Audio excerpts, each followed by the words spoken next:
নমস্কাৰ কপিলেক্ট আসামলৈ আপোনালোকক স্বাগতম জনাইছো। আজিৰ ভিডিঅ'টোত আমি বিভিন্ন নেটৱৰ্কিং ডিভাইস তাৰ পিছত আইপি এড্ৰেছ কি হয় আৰু কি ধৰণে আইপি এড্ৰেছে কাম কৰে এইখিনি জানিব চেষ্টা কৰিম। প্ৰথমতে আপোনালোকে স্ক্ৰীনত দেখিবলৈ পাইছে আমাৰ ইয়াতে কিছুমান নেটৱৰ্কিং ডিভাইস আমি ৰাখিছো। এটা হৈছে repeater, modem, wifi modem, hub, এইটো হৈছে সুইচ, ঠিক আৰু এটা ওয়্যাৰলেছ ৰাউটাৰ। এইবিলাক আপোনালোকে হয়তো সচৰাচৰ দেখি আছে। এই সুইচবিলাক বিভিন্ন কোম্পানী হওক অৰ্গেনাইজেশ্যনত এনেকৈ ৱালত লগাই থোৱা থাকে, ৱাল মাউণ্ট কৰি থোৱা থাকে। আৰু এটা 24 পোৰ্ট সুইচ হয়। আৰু সুইচ কিয় ইউজ হয় বা ৰাউটাৰ কি হয়, লেনত কেনেকৈ কাম হয় এইখিনি আমি লাহে লাহে চাব চেষ্টা কৰিম।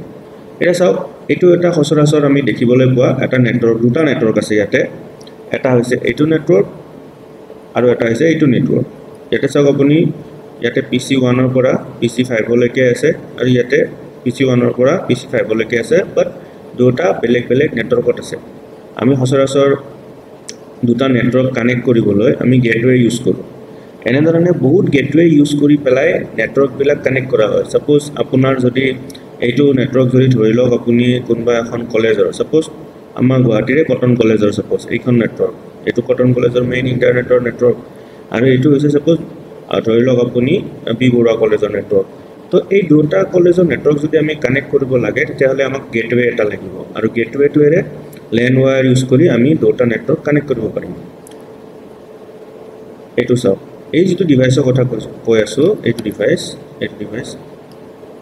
হ'ল এইটো এটা ৰাউটাৰ বুলিও কয়, ৰুটাৰ বুলিও কয়। প্ৰনাউন্সিয়েশ্যনটো অলপ বেলেগ। এতিয়া কথাটো হ'ল, ইয়াতে চাওক, ইয়াতেও পোৰ্ট আছে কিছুমান, ইয়াতেও পোৰ্ট আছে। তো আপুনি যেতিয়া যিকোনো ধৰণৰ ইণ্টাৰনেট কানেকশ্যন এটা আপুনি ইণ্টাৰনেট ছাৰ্ভিচ প্ৰভাইডাৰৰ পৰা লয়, তেতিয়া সেই কানেকশ্যনটো তেওঁলোকে দিয়াৰ পিছত সেই কানেকশ্যনটোৰ ৱায়াৰ আহি পেলাই এই মেচিনটোত বা এই ৰুটাৰত সোমাব। প্ৰথমতে ৰুটাৰৰ পৰা ওলাই পেলাই সেই কানেকশ্যনটো ছুইচত যাব। ছুইচৰ পৰা এইটো কানেকশ্যনটো, লেন কানেকশ্যনটো বা ইণ্টাৰনেট কানেকশ্যনটো মানে বেলেগ বেলেগ য'ত লাগে তাতে ভগাই দিয়া হ'ব। প্ৰথমতে ৰুটাৰত যাব, তাৰপিছত ছুইচত যাব। এতিয়া চাওক, আপোনাৰ বহুতটা পোৰ্ট আছে, এইবিলাকক লেন পোৰ্ট বুলিয়ে কয়। 24টা পোৰ্ট আছে, তাৰমানে 24টা কম্পিউটাৰ এই ছুইচটোৰ দ্বাৰা কানেক্ট কৰিব পাৰি। এতিয়া চাওক আইপি এড্ৰেছ। আইপি এড্ৰেছ কি হয় চাওক, ইয়াতে এটা নাম্বাৰ আছে 192.16.0.73। এই ডটবিলাক কি হয়? ডটবিলাক ইম্পৰ্টেণ্ট হয়। ডটবিলাকৰ অবিহনে আপুনি আইপি এড্ৰেছ এটা লিখিব নোৱাৰে। আইপি এড্ৰেছ এটা নাম্বাৰ হয়। নাম্বাৰটো কিহৰ কাৰণে ইউজ হয়? যে কম্পিউটাৰ এটা কম্পিউটাৰ নেটৱৰ্কত কি ধৰণে আপুনি আইডেণ্টিফাই কৰিব, তাক কেনেধৰণে বুজাব যে এইটো কম্পিউটাৰ। আমাৰ যেনেকৈ মানুহৰ নাম থাকে, যে মোৰ নাম আছে, আপোনালোকৰ চবৰে এটা নাম আছে। এতিয়া কম্পিউটাৰতো তেনেকুৱাকৈ নাম নাথাকে। তো নাম নাথাকিলে আপুনি এটা কম্পিউটাৰে আন এটা কম্পিউটাৰৰ লগত যদি কিবা কমিউনিকেশ্যন কৰিব লগা হয়, তেতিয়াহ'লে সি কি ধৰণে কৰিব? তাৰ তাহাঁতৰতো নাম নাই। আমি যেনেকৈ কাৰোবাক মাতি কিবা ক'ব লাগিলে আমি তেওঁলোকৰ নামটো মাতি পেলাই কওঁ যে এইটো শুনকচোন, ইফালে হওক, বা এইখন মেছেজ, এইটো চিঠি আপোনাৰ কাৰণে আহিছে। তো কম্পিউটাৰে কি ধৰণে কৰিব? তাৰ কাৰণে তেওঁলোকক এটা নাম্বাৰ লাগে। সেই নাম্বাৰটোৱে তেওঁলোকৰ এড্ৰেছ বা তেওঁলোকৰ চিনাকি হিচাপে কাম কৰে নেটৱৰ্কত, যিকোনো নেটৱৰ্কত। এতিয়া চাওঁ, আইপি এড্ৰেছত আপোনাৰ টোটেল 32টা বিট থাকে। এতিয়া বিট, বাইট কি? এইটো হ'ল আপোনাৰ, যদি আপোনাৰ 0 আৰু 1, কম্পিউটাৰে অকল 0 আৰু 1 বুজি পায় বা হাই ভল্টেজ আৰু ল' ভল্টেজ বুজি পায়। তো এনেকুৱাকৈ আপোনাৰ এটা 0 বা এটা 1ক আপোনাৰ 1 কি কয়, বিট। তেনেকুৱাকৈ আপোনাৰ 32টা বিট থাকে এটা আইপি এড্ৰেছত। চাওক, 172.172.224.47, এই 47ৰ 8টা বিট আছে, 224ত 8টা বিট থাকে, ইয়াতে 8টা বিট, ইয়াতে 8টা বিট লগ হৈয়ে 8টা বিট লগ হৈয়ে এটা বাইট হয়। টোটেল 32 বিটছ বা 4 বাইটছ। এতিয়া চাওক, ইয়াতে ল'ৰা এজন আছে আৰু ইয়াতে এজন ল'ৰা আছে। এড্ৰেছ দুটা বেলেগ বেলেগ। ইয়াতে ABC চাউথ এভিনিউ আৰু ইয়াতে আছে জন KV ষ্ট্ৰীট, PO বক্স 101222। এতিয়া ইয়াতে যেনেকৈ নৰ্মেল আমি মেছেজিং কৰোঁ, মেইলিং কৰোঁ, তো মেইল বক্সত ভৰাই দিয়ে। তো থ্ৰু নেটৱৰ্ক মানে আমাৰ অফলাইন নেটৱৰ্ক যিটো পোষ্ট অফিচৰ, সেইটোৰে মানুহে গৈ পেলাই এই এড্ৰেছটো দি আহে। এতিয়া কম্পিউটাৰৰ ক্ষেত্ৰতো তেনেকুৱা। এই ল'ৰাজনৰ কাৰণে যি ধৰণে এইটো এড্ৰেছ হয়, এই ল'ৰাজনৰ কাৰণে যি ধৰণে এইটো এড্ৰেছ হয়, ঠিক ধৰণে কম্পিউটাৰৰ কাৰণেও এইটো কম্পিউটাৰৰ কাৰণে এইটো এড্ৰেছ হয় আৰু এইটো কম্পিউটাৰৰ কাৰণে এইটো এড্ৰেছ হয়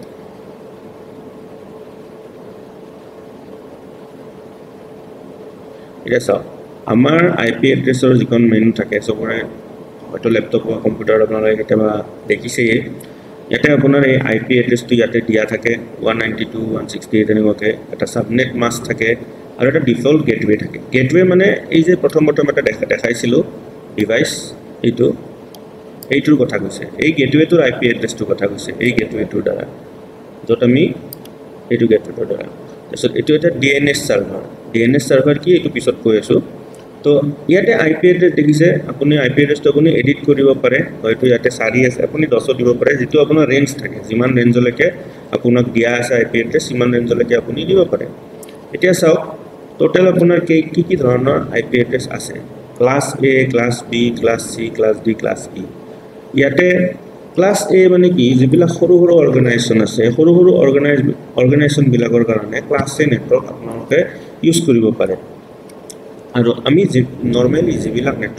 নেটৱৰ্কৰ কাৰণে আমি যিবিলাক ক্লাস থকা আইপি এড্ৰেছ ইউজ কৰি আছো সেইবিলাক হৈছে জেনেৰেলি আমি অফিসত ক্লাস C ত আপোনাৰ টোটাল যে মই কৈছিলো 32টা বিটৰ আইপি এড্ৰেছ হয় তাৰে আপোনাৰ এইটো বাইট 1 মানে 8টা বিট চাৰিটা এনেকা 8টা বিট লগ হৈ এটা 32টা বিটৰ হৈছে তো প্ৰথম 3টা বাইট আমাৰ ক্লাস C এড্ৰেছত নেট আইডি বুলি বুজায় আৰু তাৰে পিছৰ যেটো 4টা বাইট থাকে হেতু হোষ্ট আইডি বুলি বুজায় এতিয়া ইয়াতে আপুনি চাওক নেট আইডি মানে নেটৱৰ্ক আইডি কম হ'ব কিন্তু হোষ্ট বেছি হ'ব এটা নেটৱৰ্ক আইডি কম হ'ব কম নেটৱৰ্ক বনাব পাৰিব আপুনি এটা বা দুটা বনালে সাপোজ কিন্তু আপুনি হোষ্ট আইডি সেই নেটৱৰ্কটোতে বহুতটা দিব পাৰে মানে হোষ্ট মানে কি আপোনাৰ সেই নেটৱৰ্কটোৰ লগত কিমানটা কম্পিউটাৰ কানেক্টেড হৈ আছে তো হোষ্ট আপুনি বহুতটা দিব পাৰিব ক্লাস A নেটৱৰ্কত ক্লাস B নেটৱৰ্কত মানে ব্যালেন্সড আৰু নেটৱৰ্কো আপুনি বিভিন্ন বহুতটা নেটৱৰ্ক দিব পাৰিব লগতে প্ৰতিটো নেটৱৰ্কতে কিমান পৰিমাণৰে আপুনি কম্পিউটাৰ কানেক্ট কৰিব পাৰিব হোষ্ট আইডি বুলি কয় হোষ্ট মানে কম্পিউটাৰ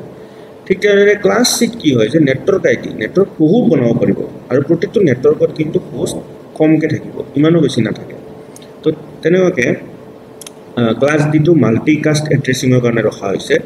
আৰু ক্লাস E টো ৰিজাৰ্ভড আছে এটো সাইন্টিফিক পাৰপাসৰ কাৰণে সাইন্টিফিক ৰিসাৰ্চৰ কাৰণে ৰিজাৰ্ভ আছে এটো এতিয়া আমি ৰেঞ্জটো কথা কৈছো আমি সচৰাচৰ আমাৰ অফিসক আমি এবাৰ কিবা এনেকা অৰ্গানাইজেচন কবাত যদি যাও আমি দেখিম যে আইপি এড্ৰেছ যদি চাও কম্পিউটাৰৰ তেতিয়াহলে আমি দেখিম যে আইপি এড্ৰেছ বিলাক এনেকাকে ষ্টাৰ্ট হয় 192.0 বা এনেকা 192.168 সামথিং এনেকা ষ্টাৰ্ট হয় আৰু শেষ হ'ব লাগিব এইটো 223 টু মানে এইটো ৰেঞ্জ ঠিক আছে ক্লাস A যত মই কৈছিলো যে সৰু অৰ্গানাইজেচনৰ কাৰণে তাতে আপুনি দুটা কম্পিউটাৰো যদি কানেক্ট কৰে তেতিয়াহলে আপুনি এনেকুৱা ধৰণৰ আইপি এড্ৰেছ দিব পাৰে 1.0.0.1 আৰু পিছৰটো 1.0.0.2 তেনেকৈ দিব পাৰে আপুনি ইমানখিনি লৈকে ৰেঞ্জ এড্ৰেছত দিব পাৰিব ঠিক তেনেদৰে ক্লাস B টো 128 ৰ পৰা 1.1.0 পৰা 1 পৰা 191 লৈকে ক্লাস B তাৰ মানে যদি আপোনাৰ আইপি এড্ৰেছ এটা দি পেলাই কয় যে এইটো আইপি এড্ৰেছৰ ৰেঞ্জ কি হয় class A class B class C কোনটো ক্লাছৰ হয় আইপি এড্ৰেছটো তেতিয়া আপুনি প্ৰথম যেটো তাৰে আইপি এড্ৰেছৰ নাম্বাৰ সেই নাম্বাৰটো বা এইটো নাম্বাৰ এইখিনি ৰেঞ্জটো চালে গম পাব যদি 128 ৰ পৰা ষ্টাৰ্ট হৈছে তেতিয়াহলে গম পাব যে ক্লাস B যদি 192 ৰ পৰা ষ্টাৰ্ট হৈছে তেতিয়াহলে গম পাব ক্লাস C ঠিক আছে 223 যদি থাকে ষ্টাৰ্টিং হলে তেতিয়াও গম পাব যে ক্লাস C আৰু ক্লাস D আৰু ক্লাস E ক্লাস D টো মাল্টিকাস্টিংৰ কাৰণে ৰাখা হৈছে আৰু ক্লাস E টো ৰিজাৰ্ভ পাৰপাসৰ ৰিসাৰ্চৰ কাৰণে এটো ৰিজাৰ্ভ কৰি ৰাখা হৈছে এতিয়া চাওক ক্লাস অফ IP4 এড্ৰেছ ইয়াতে আৰু দুটা বস্তু আছে যেনেকৈ আপোনাৰ এটো দেখিছে /d পেলাই 8 লিখিছে এইটো আপোনাৰ সাবনেট মাস্ক বুলি কয় এতিয়া সাবনেট মাস্ক কি হয় যে এটা সাপোজ যেটো আপুনি এটা ৰেঞ্জ আছে আইপি এড্ৰেছৰ এটা ৰেঞ্জ আছে সেই ৰেঞ্জটোৰ ওপৰত বেছ কৰি আপুনি আৰু তাক ভাগ কৰিব পাৰে প্ৰতিটো ক্লাছতে আপোনাৰ বেলেগ সাবনেট মাস্ক আছে দেখিছে আমি যে চাইছিলো কোড চাইছিলো ইয়াতে দেখাইছো ইয়াতে এইটো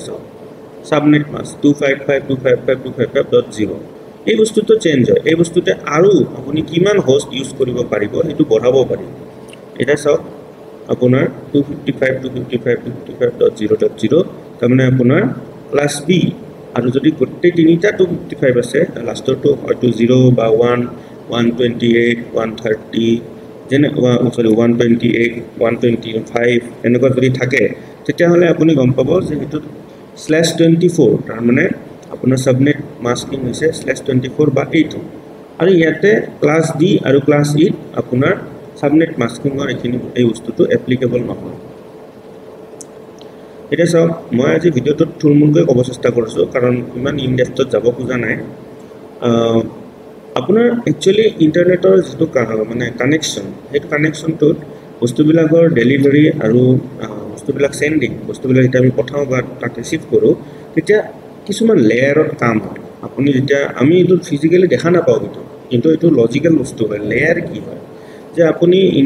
যে আমি জানো ইন্টাৰনেট প্ৰটোকল ইউজ হয় IP internet protocol IP full form হল ইন্টাৰনেট প্ৰটোকল মানে ৰুলস কি ৰুলস ইউজ কৰি পেলাই এই কমিউনিকেশন খিনি হয় যত এটা কম্পিউটাৰে আন এটা কম্পিউটাৰক ডাটা আদান প্ৰদান হয় দুটা কম্পিউটাৰৰ মাজত তো আপুনি চাওক তাত কিছুমান লেয়াৰ আছে একদম তলৰ লেয়াৰটো এটোক কয় ফিজিক্যাল লেয়াৰ তাৰে ওপৰত data link layer network layer transport layer session layer presentation layer application layer এতিয়া আপুনি এটা কম্পিউটাৰৰ পৰা যেতিয়া এটা মেছেজ এটা পঠিয়াব তেতিয়া প্ৰথমতে ফিজিক্যাল লেয়াৰত যাব ফিজিক্যাল লেয়াৰত কি হ'ব সেই মেছেজটো আপোনাৰ ৰ বিট মানে গোটেই মেছেজটো আপোনাৰ কনভাৰ্ট হ'ব 0 আৰু 1 হৈ পেলাই ই আপুনি ফিজিক্যাল লেয়াৰে এই কামটো কৰিব যে আপোনাৰ ৰ বিটৰ কেনেকে স্ট্ৰিম কৰিব পাৰি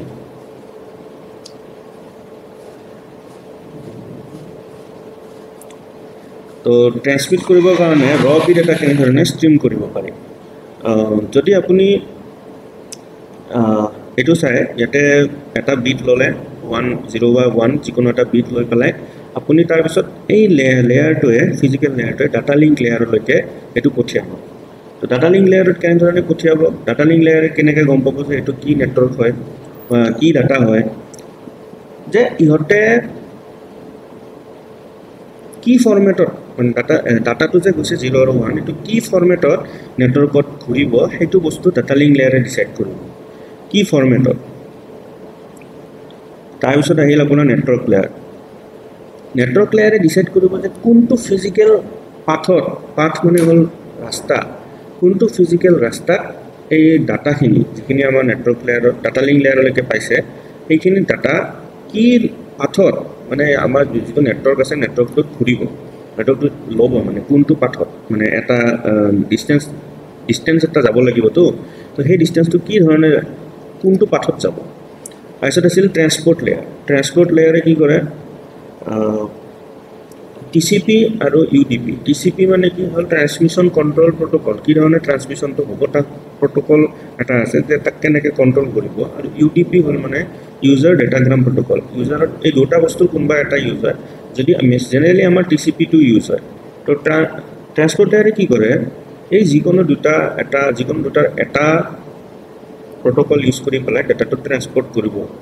তাৰ পিছত সেশন লেয়াৰ আহিব সেশন লেয়াৰে কি কৰিব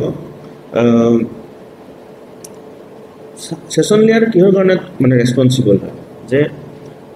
যিখিনি মানে পোৰ্টছ থাকে পোৰ্টছ মানে হল কম্পিউটাৰৰ বিভিন্ন এপ্লিকেশনৰ কাৰণে কিছুমান নিৰ্দিষ্ট পোৰ্টছ দিয়া থাকে যেনেকৈ আপোনাৰ ব্ৰাউজাৰৰ কাৰণে পোৰ্ট আছে তাৰপিছত 8080 তেনেকুৱাকৈ বিভিন্ন ধৰণৰ এপ্লিকেশনৰ কাৰণে টেলনেটৰ কাৰণে বেলেগ থাকে পোৰ্ট কিছুমান থাকে এই পোৰ্টবিলাক এসাইন কৰি থোৱা থাকে তো এই সেশন লেয়াৰে ডিসিশন কৰে পোৰ্টবিলাক মেইনটেইন কৰে আৰু সেশনবিলাক মেইনটেইন কৰে তাৰপিছত আহিল প্ৰেজেন্টেশন মানে কি এতিয়া সাপোজ ডাটাখিনিতো ৰ বিটত আছে 0 আৰু 1 এনেকুৱা বিটত আছে তো হেতু মানে ইউজাৰে ইউজ কৰিব পৰা ফৰমেট এটাত কনভাৰ্ট কৰিব লাগিব তো তাক যিখিনি মানে যি ধৰণৰ মানে ডাটাখিনি আছে সব 0 1 1 আমিতো বুজিব নাওমানো আমিতো ডাটাখিনি বুজি নাপাম তো সেইখিনি কনভাৰ্ট কৰা কামটো হল প্ৰেজেন্টেশন লেয়াৰ আৰু এপ্লিকেশন লেয়াৰৰ কামটো হল যে হিউম্যান আৰু কম্পিউটাৰৰ ইন্টাৰেকশন লেয়াৰ মানে সাপোজ আপুনি ওয়েব ব্ৰাউজাৰত কাম কৰি আছে ওয়েব ব্ৰাউজাৰটো হল এপ্লিকেশন লেয়াৰত চলা সফটওয়্যাৰ তো ওয়েব ব্ৰাউজাৰে গম পাব যে প্ৰেজেন্টেশন লেয়াৰে কি ধৰণৰ ডাটা এটা পঠিয়াইছে আমাৰ তালৈ সেই ডাটাটো আমি হিউম্যান জনে মানুহজনে বা ইউজাৰে বুজি পোৱা টাইপত আমি তাক শো কৰিব লাগিব তো এই বস্তুটো হৈছে এপ্লিকেশন লেয়াৰত কাম কৰিব এতিয়া এপ্লিকেশ্যন লেয়াৰত আমাৰ ব্ৰাউজাৰ চলে তাৰপিছত আপোনাৰ টেলনেটৰ এপ্লিকেশ্যন যেনেকৈ আপোনাৰ এনিডেস্ক হওক বা আপোনাৰ যিকোনো ধৰণে এপ্লিকেশ্যন লেয়াৰ মানে আপোনাৰ ইভেন জুম বা আপোনাৰ গুগল মিট এইবিলাক চব এপ্লিকেশ্যন লেয়াৰৰ ছফ্টৱেৰ হয় কাৰণ ইহঁতে ডাটাখিনি আমি চাপোজ যেতিয়া গুগল মিটত ভিডিঅ' কনফাৰেঞ্চিং কৰোঁ তেতিয়া আমাৰ ভিডিঅ'টো প্ৰথমতে এই ফিজিকেল লেয়াৰত ৰ বিটছত ট্ৰান্সফাৰ হয় মানে আমাৰ ফটো হওক ভিডিঅ' হওক গোটেইখিনি 0 আৰু 1ত কনভাৰ্ট হয় তাৰপিছত এই গোটেইবিলাক লেয়াৰে ইটোৰ পিছত ইটোৱে নিজৰ কামবিলাক কৰে যেনেকৈ টিচিপি ইউজ কৰি পেলাই তাক পঠোৱা পৰ্ট কোনটো পৰ্টত যাব এতিয়া চাপোজ আপোনাৰ ব্ৰাউজাৰৰ পৰ্ট বেলেগ টেলনেটৰ পৰ্ট বেলেগ আপোনাৰ জুমৰ পৰ্ট বেলেগ হ'ব তো তেনেকৈ সেই পৰ্টটো ডিচাইড কৰিব ছেশ্যন লেয়াৰে তাৰপিছত প্ৰেজেণ্টেশ্যন লেয়াৰে তাক আকৌ 0 আৰু 1ৰ পৰা যোনে আমাৰ লগত ভিডিঅ' কনফাৰেঞ্চ কৰি আছে সিহঁতৰ তাতে কথাটো কৈছোঁ মই তাতে প্ৰেজেণ্টেশ্যন লেয়াৰে আকৌ ডাটাটো ইহঁত কনভাৰ্ট কৰিব 0 আৰু 1ৰ পৰা ইউজেবল ফৰ্মেটত কনভাৰ্ট কৰিব আৰু তাৰপিছত এপ্লিকেশ্যন লেয়াৰে কি কৰিব সেই ডাটাটোৱে ইউজেবল ডেটা হ'ব তাক ভিডিঅ' হিচাপে লাইক ধৰি লওক আপুনি জুমত ভিডিঅ' কল কনফাৰেঞ্চিং কৰি আছে বা গুগল মিটত ভিডিঅ' কনফাৰেঞ্চিং কৰি আছে তাতে আপোনাক সেই ভিডিঅ'টো দেখা পাব আপুনি কিন্তু আপোনাৰ নেটৱৰ্কত যেতিয়া প্ৰথম এই ভিডিঅ'টো আহিব সেইটো ৰ বিটছ মানে 0 আৰু 1 হৈ আহিব য'ত ফিজিকেল লেয়াৰে তাক ৰিচিভ কৰিব তো তেনেকৈ চবৰে তাতে মই আজি সাপোজ আপুনি যদি কাৰোবাৰ লগত ভিডিঅ' কনফাৰেঞ্চিং কৰে দুজন ইউজাৰ আপোনাৰ তাতে আৰু আপুনি যাৰ লগত ভিডিঅ' কনফাৰেঞ্চিং কৰি আছে বা যাক মেইল কৰি আছে প্ৰতিটো ক্ষেত্ৰতে এই বস্তুখিনি কাম কৰি থাকে আমি গম নোপোৱাকৈ আমি ধৰিব নোৱাৰাকৈ কিন্তু এইটো বস্তু সদায় চলি থাকে এইখিনিকে কয় OSI মডেলৰ TCP IP model TCP transmission control protocol আৰু IP ইণ্টাৰনেট প্ৰট'কল ইয়াৰ ভিতৰত বহুতবিলাক আৰু বিভিন্ন ধৰণৰ প্ৰট'কল আছে এতিয়া চাওক সাপোজ এটা ৱেব ব্ৰাউজাৰ আছে হোষ্ট A আৰু হোষ্ট B আৰু এটা ৱেব সাৰ্ভাৰ আছে যেটো মানে সাৰ্ভাৰ তো এই ডাটাখিনি কানেকশ্যনটো প্ৰথমতে হোষ্ট B লৈকে ৱেব সাৰ্ভাৰলৈকে কানেকশ্যনৰ কাৰণে ৰিকুৱেষ্ট কৰিব আৰু এই ডাটাখিনি ৱেব সাৰ্ভাৰৰ পৰা আনিব কেনেকৈ এই এপ্লিকেশ্যন লেয়াৰত এই কামটো হয় এইটো গ্ৰুপ অফ এপ্লিকেশ্যন হয় যিখিনি নেটৱৰ্ক কমিউনিকেশ্যন লাগে নেটৱৰ্কৰ কমিউনিকেশ্যনটো যাক লাগে এইখিনি এপ্লিকেশ্যন লেয়াৰত কাম কৰে ঠিক তেনেদৰে মই কৈছিলোঁ আগতে ট্ৰেন্সপৰ্ট লেয়াৰত কি কাম হয় ট্ৰেন্সপৰ্ট লেয়াৰত কি হয় যে যিখিনি কানেকশ্যন আপোনাৰ ডিফাৰেণ্ট হোষ্টত আছে সেই এষ্টাব্লিছমেণ্টটো কানেকশ্যনটো কি ধৰণে এষ্টাব্লিছ কৰিব তাক TCP ট্ৰান্সমিশ্যন প্ৰট'কল বা UDP এই যিকোনো এটা প্ৰট'কল ইউজ কৰি পেলাই বনায় তাৰপিছত আহিল আপোনাৰ নেটৱৰ্ক লেয়াৰত কি কৰে পেকেটবিলাক যিবিলাক আপোনাৰ যিটো মেছেজ আছে মেছেজটো সাপোজ আপোনাৰ মই এটা কথা কৈছোঁ সাপোজ আপুনি 1 GB এখন চিনেমা পঠিয়াই আছে কাৰোবাক মেইল কৰি তেতিয়াহ'লে আপুনি কি কৰিব তাক বিভিন্ন সৰু ভাগত ভাগ কৰি পেলাই আপুনি তাক পঠিয়াব তো সেই ভাগ কৰা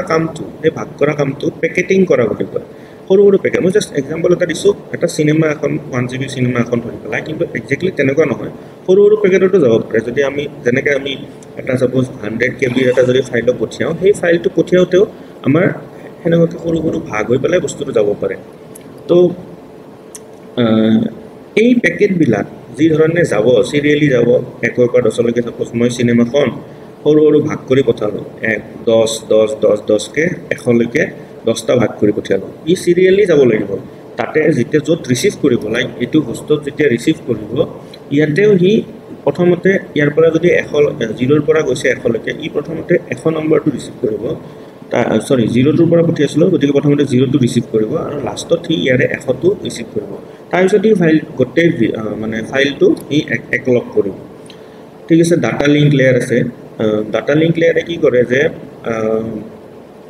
কি ধৰণে মানে আপোনাৰ যিখিনি ফ্ৰেম আছে ফ্ৰেম মানে কি এই যে ফিজিকেল লেয়াৰৰ ৰ বিটছত বস্তুবিলাক গৈছিলে 0 আৰু 1ৰ এই এটা সেই কিছুমান মানে কম্বিনেশ্যন মানে সাপোজ 5টা বিট লগ লাগি এটা ফ্ৰেম 8টা বিট লগ লাগি এটা ফ্ৰেম তেনেকুৱা ফ্ৰেম বনাই দিয়ে ফ্ৰেম বনাই পেলাই আপোনাৰ এই নেটৱৰ্ক লেয়াৰে কি কৰে নেটৱৰ্ক লেয়াৰত মানে নেটৱৰ্কৰ লেয়াৰৰ তলত মানে ডাটা লিংক লেয়াৰত এই ফ্ৰেমৰ পৰা বস্তুবিলাক মানে কি ধৰণে যাব এই বস্তুখিনি ডিচাইড কৰে ডাটা লিংক লেয়াৰে এটা MAC এড্ৰেছ ইউজ হয় MAC এড্ৰেছ মানে মেচিনৰ IP এড্ৰেছৰ উপৰি এটা মেচিনৰ MAC এড্ৰেছ থাকে গাড়ীৰ যেনেকৈ চেচিছ নাম্বাৰ থাকে এটা ইঞ্জিন নাম্বাৰ থাকে যিটো আমি চেঞ্জ কৰিব নোৱাৰোঁ আমাৰ গাড়ীৰ লাইচেঞ্চ নাম্বাৰ প্লেটখন গাড়ীৰ নাম্বাৰ প্লেটখনৰ নাম্বাৰটো চেঞ্জ হ'ব পাৰে ইউজাৰ চেঞ্জ হ'লে নাম্বাৰ প্লেটটো চেঞ্জ হ'ব পাৰে নতুনকৈ ৰেজিষ্ট্ৰেশ্যন হ'লে নাম্বাৰ প্লেট চেঞ্জ হ'ব পাৰে ঠিক তেনেদৰে IPও চেঞ্জ হ'ব পাৰে কম্পিউটাৰৰ কিন্তু MAC এড্ৰেছ যিটো এটা কম্পিউটাৰৰ যিটো মেচিন এড্ৰেছ সেই মেচিন এড্ৰেছটো কেতিয়াও চেঞ্জ হ'ব নোৱাৰে IP এড্ৰেছটো সি চেঞ্জ কৰিব পাৰিব কিন্তু মেচিন এড্ৰেছটো চেঞ্জ কৰিব নোৱাৰে সো এইটো চাওক এতিয়া এইটো এটা সাৰ্ভাৰ হয় যাৰ সৰি এইটো এটা ক্লায়েন্ট হয় ইয়াৰ IP এড্ৰেছ 192.168 এনেকা আছে আৰু ইয়াৰ IP এড্ৰেছও এইটো সেম ক্লাছত আছে সেম ক্লাছৰ IP এড্ৰেছ এইটো এটা সাৰ্ভাৰ হয় ইয়াৰ পৰা এই ৰিকুৱেষ্ট কৰিছে ৰিকুৱেষ্ট কি কৰিছে ডাটাৰ কাৰণে তো এই কম্পিউটাৰটোৱে এই IP এড্ৰেছ বিলাক ইউজ কৰি পেলাই ডাটাটো ৰিকুৱেষ্ট কৰে আৰু ইয়াৰ পৰা ডাটাটো তালৈকে যায় তো আজি ভিডিঅ'টোত আমি এইখিনি ক'ব চেষ্টা কৰিছিলোঁ এইটো আপোনালোকে কিবা অলপ আভাস পাইছে বহুত বস্তু আছে IP এড্ৰেছৰ যেনেকৈ চাওক আপোনাৰ দুটা বস্তু আছে এটা ষ্টেটিক IP এটা আছে ডাইনামিক IP ষ্টেটিক IP মানে কি আমি এতিয়া অফিচৰ নেটৱৰ্কত চাব LAN যদি ইউজ কৰে মেক্সিমাম ক্ষেত্ৰত আপোনাৰ ষ্টেটিক IP থাকে য'ত নেকি মানে এই এনেকুৱা IP এড্ৰেছ থাকিব আৰু যেটো আপোনাৰ ক্লাছ চিট আছিলে এনেকুৱা IP এড্ৰেছ থাকে মেক্সিমাম কেছত কিন্তু আপুনি ডাইনামিক এটা IP এড্ৰেছও আছে যেটো আপোনাৰ DHCP সাৰ্ভাৰ বুলি কয় তাৰমানে DHCP সাৰ্ভাৰে কি কৰে প্ৰতিবাৰে যেতিয়া আপুনি এটা কম্পিউটাৰৰ পৰা আপুনি কানেক্ট কৰিব লয় তেতিয়া আপোনাৰ যদি ডাইনামিক IP এড্ৰেছ সিলেকশন হৈ থাকে সেটিংত তেতিয়া DHCP সাৰ্ভাৰে আপোনাৰ মেচিনটোৰ কাৰণে এটা IP এড্ৰেছ এছাইন কৰি দিয়ে গতিকে আপুনি যদি চাব যে কেতিয়াবা যদি আপুনি ক'ৰবাত পাব্লিক ৱাইফাই মানে কাৰোবাৰ ঘৰত গৈছে আপুনি IP এড্ৰেছ এটা ইউজ কৰিব তেওঁলোকৰ ৱাইফাইটো ইউজ কৰিছে তেতিয়া আপুনি নিজৰ IP এড্ৰেছটো দিব নালাগে তেওঁলোকৰ ৱাইফাইটো কানেক্ট কৰাৰ লগে লগে তাহাঁতৰ এই ৱাইফাইটোৰ এটা DHCP সাৰ্ভাৰ থাকিব প্ৰতিটো ৱাইফাইতে থাকে এই DHCP সাৰ্ভাৰটোৱে কি কৰে এটা IP এড্ৰেছ এই সময়ৰ কাৰণে যেতিয়ালৈকে আপুনি কানেক্ট হৈ আছে আপোনাক এটা IP এড্ৰেছ জেনেৰেট কৰি দিয়ে আপোনাৰ নাম কম্পিউটাৰটোৰ কাৰণে IP এড্ৰেছ এটা এছাইন কৰি দিয়ে এটোকে কয় DHCP dynamic host control protocol তো এটো ডাইনামিক্যালি চেঞ্জ হৈ থাকে প্ৰতিবাৰে আপোনাৰ বেলেগ বেলেগ IP এড্ৰেছ আহি থাকিব কিন্তু ষ্টেটিক IP ইউজ কৰিলে আপোনাৰ IP এড্ৰেছ চেঞ্জ নহয় তো ধন্যবাদ আজি এই ভিডিঅ'টো ইয়াতে শেষ কৰিছোঁ